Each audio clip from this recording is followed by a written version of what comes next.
The Crowd, A Study of the Popular Mind by Gustave Le Bon.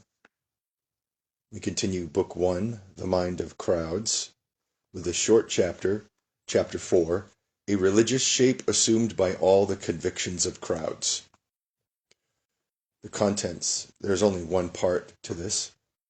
What is meant by the religious sentiment? It is independent of the worship of a divinity. Its characteristics. The strength of convictions assuming a religious shape. Various examples. Popular gods have never disappeared. New forms under which they are revived. Religious forms of atheism. Importance of these notions from the historical point of view. The Reformation, St. Bartholomew, the Terror, and all analogous events are the result of the religious sentiments of crowds and not the will of isolated individuals. We have shown that crowds do not reason, that they accept or reject ideas as a whole, that they tolerate neither discussion nor contradiction, and that the suggestions brought to bear on them invade the entire field of their understanding and tend at once to transform themselves into acts. We have shown that crowds suitably influenced are ready to sacrifice themselves for the ideal with which they have been inspired. We have also seen that they only entertain violent and extreme sentiments, that in their case sympathy quickly becomes adoration, and antipathy, almost as soon as it is aroused, is transformed into hatred. These general indications furnish us already with a presentiment of the nature of the convictions of crowds. When these convictions are closely examined, whether at epochs marked by fervent religious faith or by great political upheavals such as those of the last century, it is apparent that they always assume a peculiar form, which I cannot better define than by giving it the name of a religious sentiment. This sentiment has very simple characteristics, such as worship of a being supposed superior, fear of the power with which the being is credited, blind submission to its commands, inability to discuss its dogmas, the desire to spread them, and a tendency to consider as enemies all by whom they are not accepted. Whether such a sentiment apply to an invisible god, to a wooden or stone idol, to a hero, or to a political conception, provided that it presents the preceding characteristics, its essence always remains religious. The supernatural and the miraculous are found to be present to the same extent. Crowds unconsciously accord a mysterious power to the political formula or the victorious leader that for the moment arouses their enthusiasm. A person is not religious solely when he worships a divinity, but when he puts all the resources of his mind, the complete submission of his will, and the whole-souled ardor of fanaticism at the service of a cause or an individual who becomes the goal and guide of his thoughts and actions. Intolerance and fanaticism are the necessary accompaniments of the religious sentiment. They are inevitably displayed by those who believe themselves in the possession of the secret of earthly or eternal happiness. These two characteristics are to be found in all men grouped together when they are inspired by a conviction of any kind. The Jacobins of the Reign of Terror were at bottom as religious as the Catholics of the Inquisition, and their cruel ardor proceeded from the same source. The convictions of crowds assume those characteristics of blind submission, fierce intolerance, and the need of violent propaganda which are inherent in the religious sentiment, and it is for this reason that it may be said that all their beliefs have a religious form. The hero acclaimed by a crowd is a veritable god for that crowd. Napoleon was such a god for 15 years, and a divinity never had more frequent worshippers or sent men to their death with greater ease. The Christian and pagan gods never exercised a more absolute empire over the minds that had fallen under their sway. All founders of religious or political creeds have established them solely because they were successful in inspiring crowds with those fanatical sentiments which have as result that men find their happiness in worship and obedience and are ready to lay down their lives for their idol. This has been the case at all epochs. Fustel de Coulanges, in his excellent work on Roman Gaul, justly remarks that the Roman Empire was in no wise maintained by force, but by the religious admiration it inspired. It would be without a parallel in the history of the world, he observes rightly, that a form of government held in popular detestation should have lasted for 5 centuries. It would be inexplicable that the 30 legions of the empire should have constrained 100 million men to obedience. The reason of their obedience was that the emperor, who personified the greatness of Rome, was worshipped like a divinity by unanimous consent.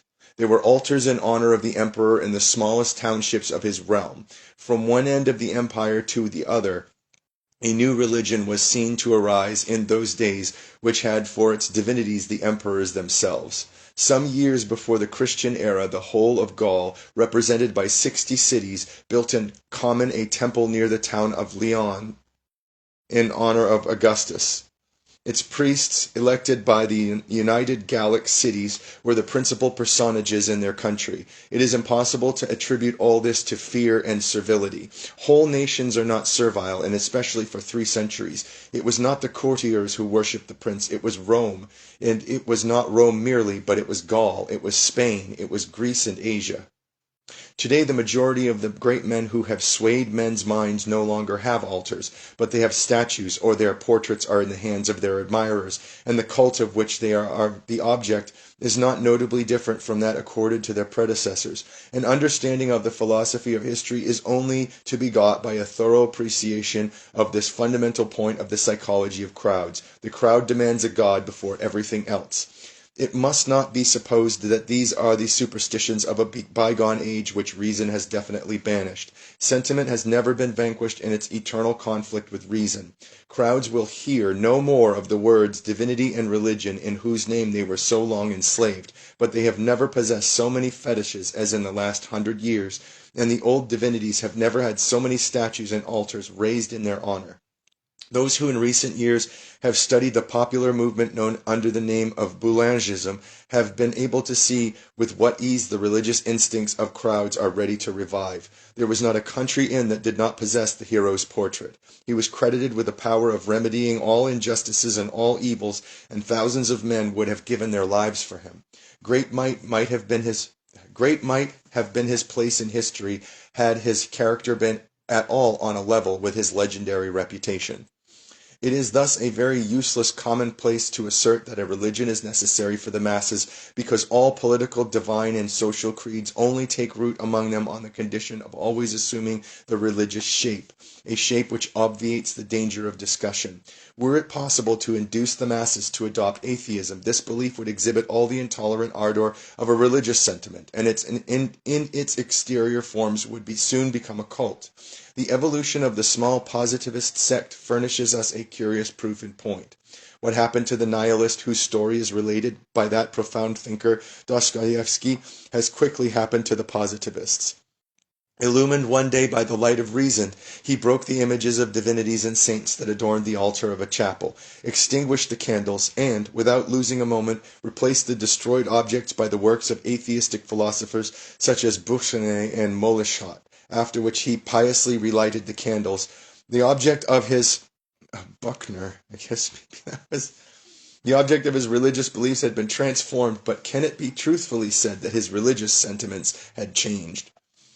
Certain historical events, and they are precisely the most important, I again repeat, are not to be understood unless one has attained to an appreciation of the religious form which the convictions of crowds always assume in the long run.